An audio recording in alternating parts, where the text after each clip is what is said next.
In the hobby, much like in a job, you need to know the lingo so that when you are told to re-kafooble the grundle pump, you know where the head of the grundle is and which direction to kafooble it.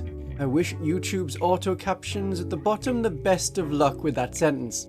I am going to talk you through the gamer words you need to know when playing Warhammer 40,000. This is especially necessary for new players, but as a lot of them are acronyms or abbreviations, if you don't normally speak English when playing, these are probably not going to make a lot of sense. While I'm sure there's some post from like 5 years ago on Reddit that has a few of these, I don't think there's ever been an attempt to make a definitive list. And of course now it comes in audio-visual form rather than just reading, so you can get them locked into your head, so that when they come up again, you'll know exactly what it means. And you won't get things wrong and look confused when you're asked, as I was in my job, to take 2 of my colleagues into a side room for a DP session. Digital presentation. A lot of abbreviations in Warhammer 40,000 come from the unit cards themselves. AP for armor penetration. If a unit is T3, it refers to its toughness of 3, which is shortened on the unit card T3. There are a lot, and you don't need to know all of them, but they come up online often. I use them in my videos. An example obviously is 40k, it means Warhammer 40,000, and it is in my name, so you know that I am the Vtuber that plays Warhammer 40,000. But for legal reasons, it is actually because I am roughly the 40,000th Vtuber to exist. Also, it is not the year 40,000, but the 41st millennium. But just for added confusion, we have now crossed over into M42, and because people kept pointing out plot holes in the individual year events, like Grey Knights finding the wreckage of Craftworld Melantai before it had actually been destroyed by the Doom of Melantai, some big tyranny creature, Games Workshop just gave up having set dates for any particular event. I asked in a community poll about how much English people around the world use in their 40k games, because there are a lot of people who live in communities that don't speak much English every day. Like in Northern Wales, Welsh is spoken a lot, some parts of the United States speak Spanish more than English, and some countries like Germany have their own national language of German that is used every day. And I know that basically all of them also speak English so that they can shout at the French in a language that the French will understand. It was a very hard question to phrase, and I couldn't do it by official languages because England doesn't have an official language. We don't need one because there is nowhere in England that has a different language that is more widely spoken, unlike in Wales where Welsh and English are official languages. So these will be useful for people not from England to understand better what people online are saying about 40k, such as in the comments of my videos. Some of this may depend on context, so I've included multiple explanations of some abbreviations, like RP can mean roleplay, or it can mean the Necron reanimation protocol. The real challenge for me is to not use any abbreviations before I explain them, and I hope that this is useful to people abroad, to new people, and to anyone who skipped an edition or two and want to know what the kids are talking about these days with their RAIs and their MEQs. That may be as good a place to start as any, but let's have a really simple example first. D6. A 6-sided dice. If you roll a D6, then you roll 1 dice. Not 6 of them, but 2d6 is rolling 2 dice. If you roll a D3, there is no really good 3-sided dice, so you need to roll a D6 and half the result rounding up to give you 1, 2, or 3. That is how it is done, instead of using the 1, 2, and 3 straight and using 4 as another 1, 5 as another 2, and 6 as another 3.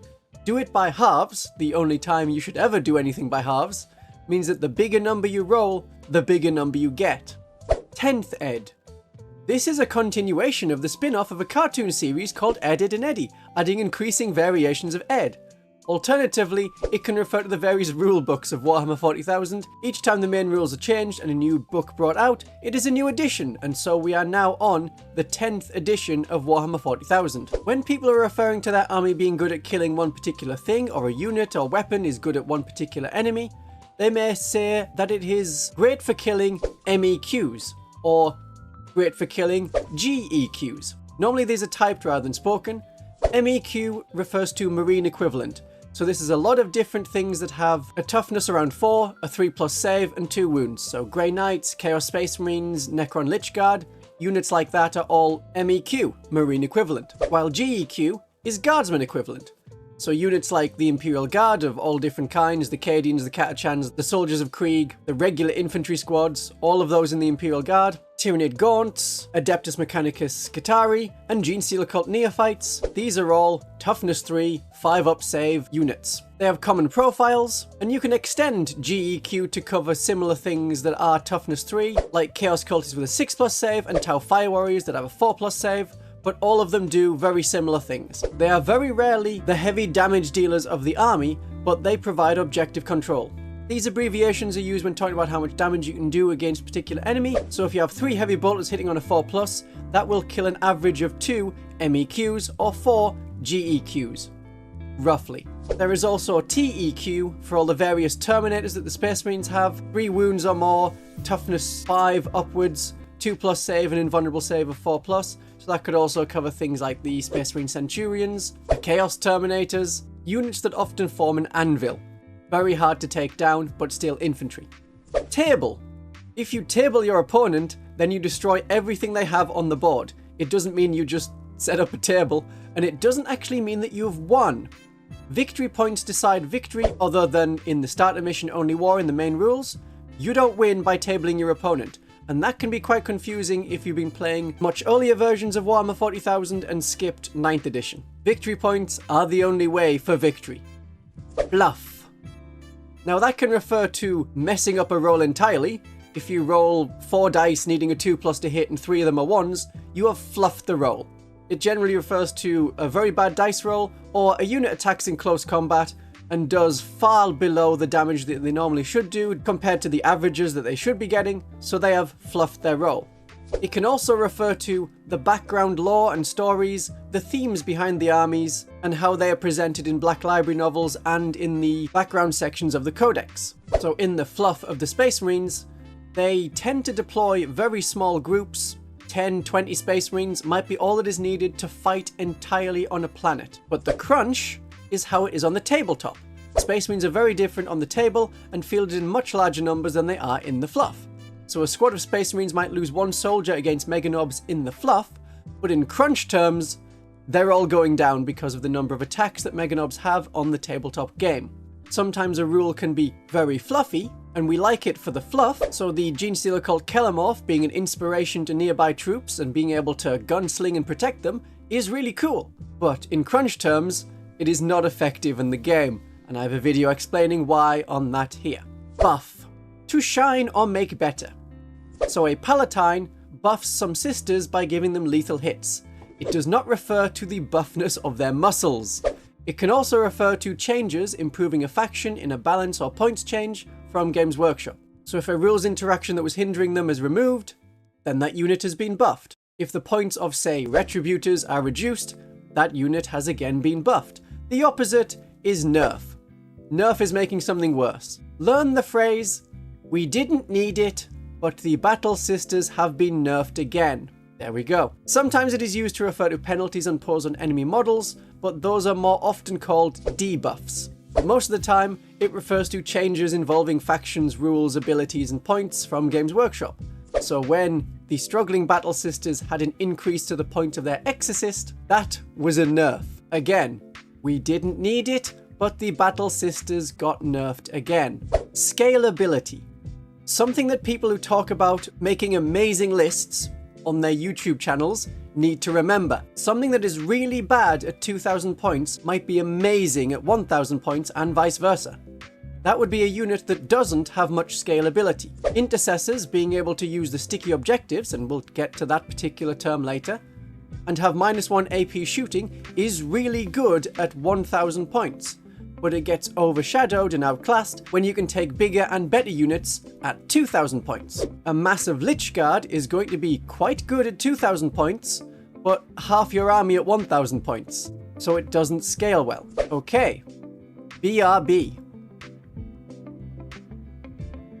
Okay, it doesn't actually mean be right back. It can also refer to the big rulebook. So that would be the current main rules. The 10th edition main rules in this case. Some rules terms. Sticky objectives. This is a fan term referring to a lot of different rules where a unit starts on an objective, usually in the command phase, sometimes it's the end of the movement phase, and that objective is now entirely under your control until the enemy takes it from you at the end of any phase.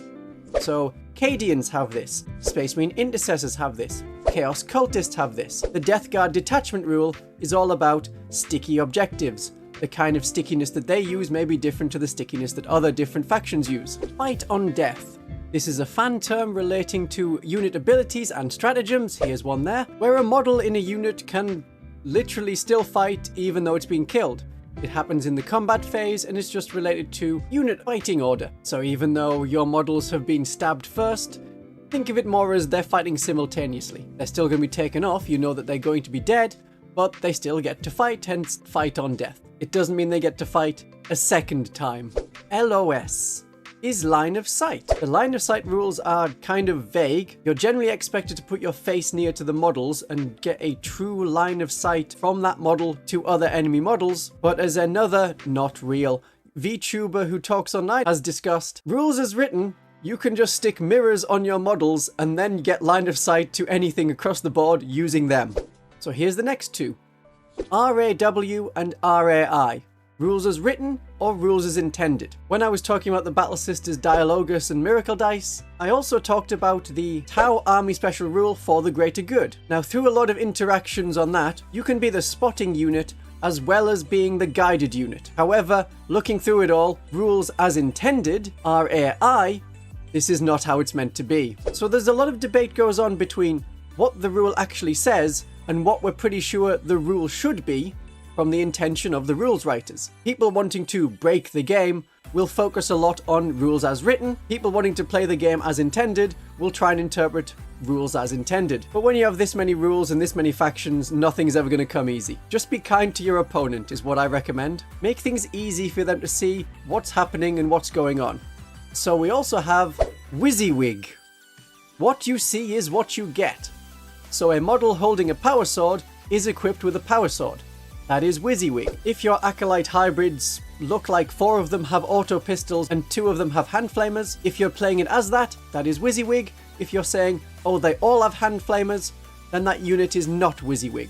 And you'd have to explain to your opponent what they're actually equipped with, what it should be, and maybe why you're doing it that particular way, because points are all the same for all the different weapons options.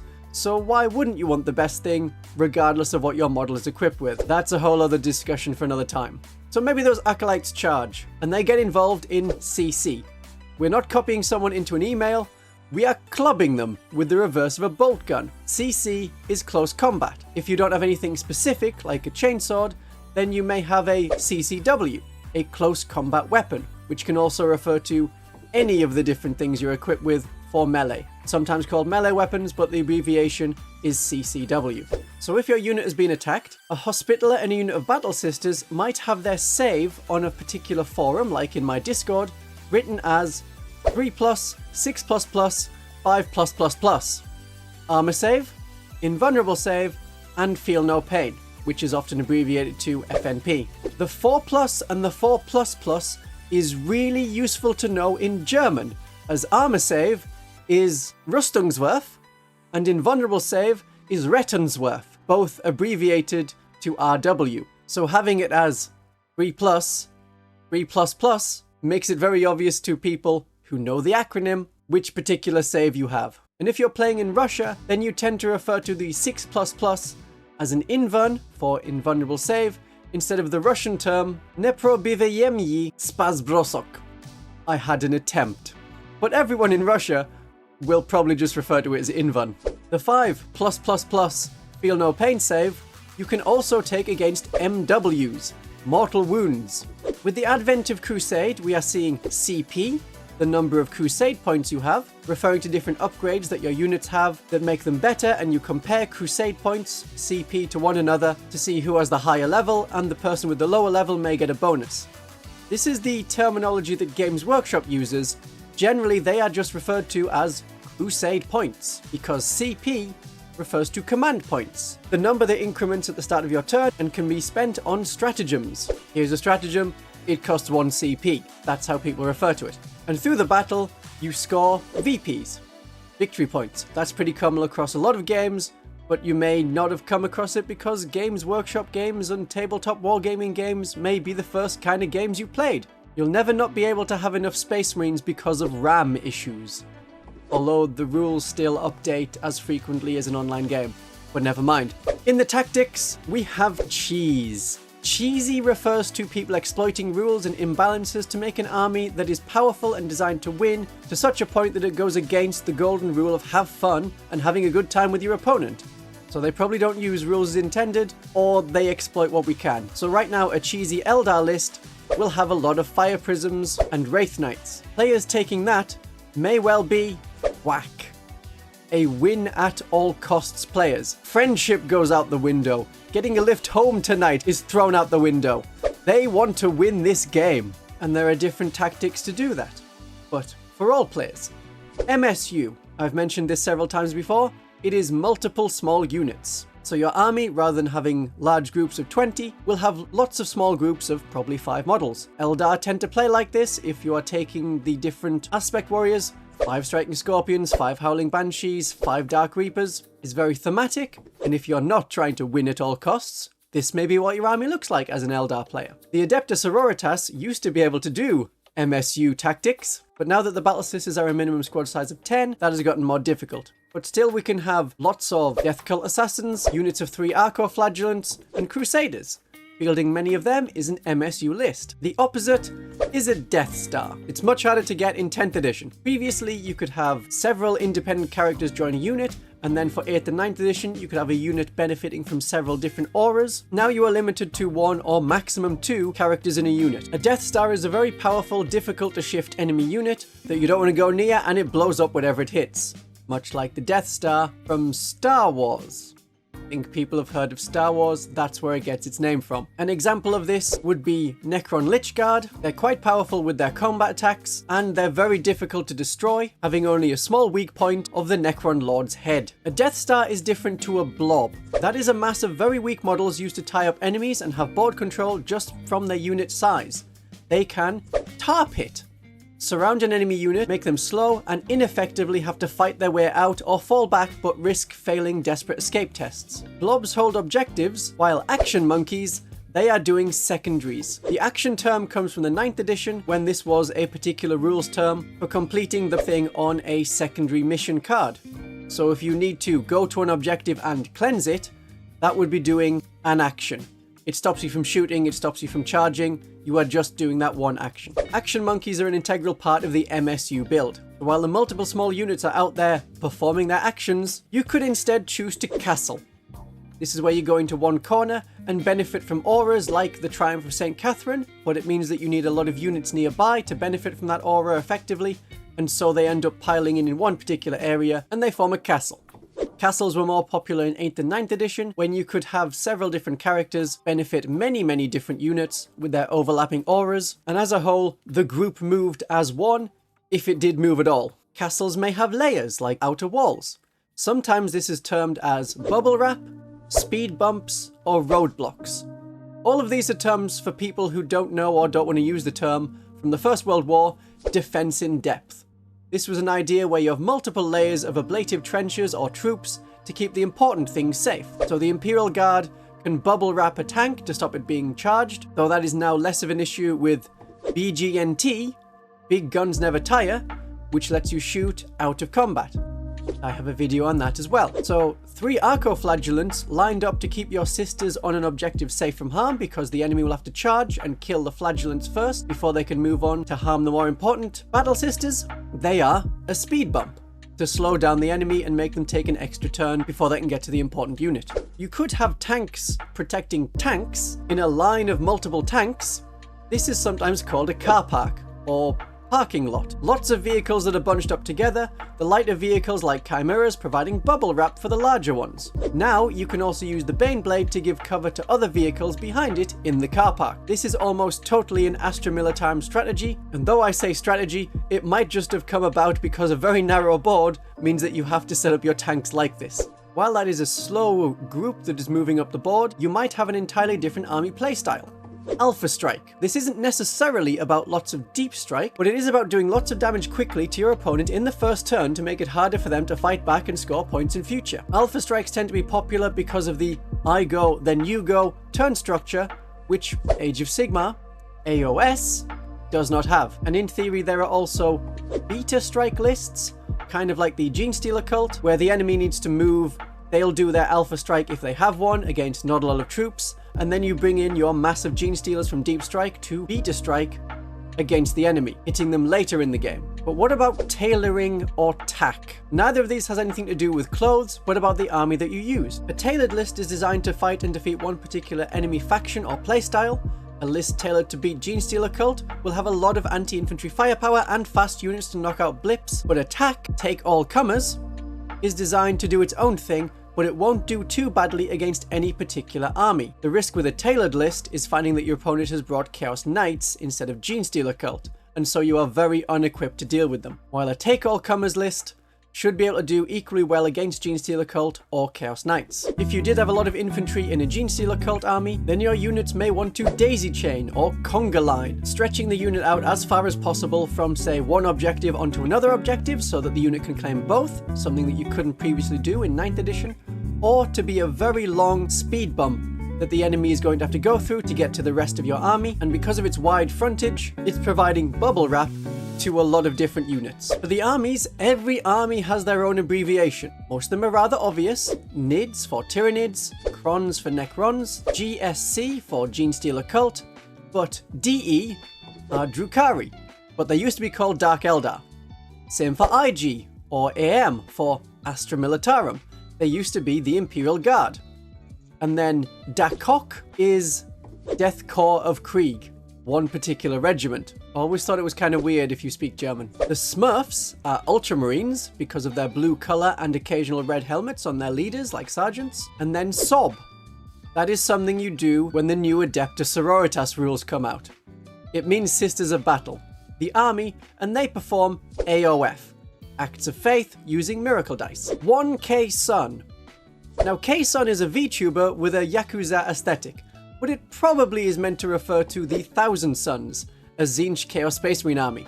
I think it's better to use TS as the abbreviation and leave 1K and 2K to refer to 1000 or 2000 point games. To make things more confusing, some people use IK for Imperial Knights, but that just looks so much like 1K. So Knights is often the abbreviation used, meaning that Chaos Knights gets typed out in full or becomes C/Knights. VTuber, like me, refers to a virtual YouTuber that uses digital, not AI, motion tracking software to make a character move with their own voice.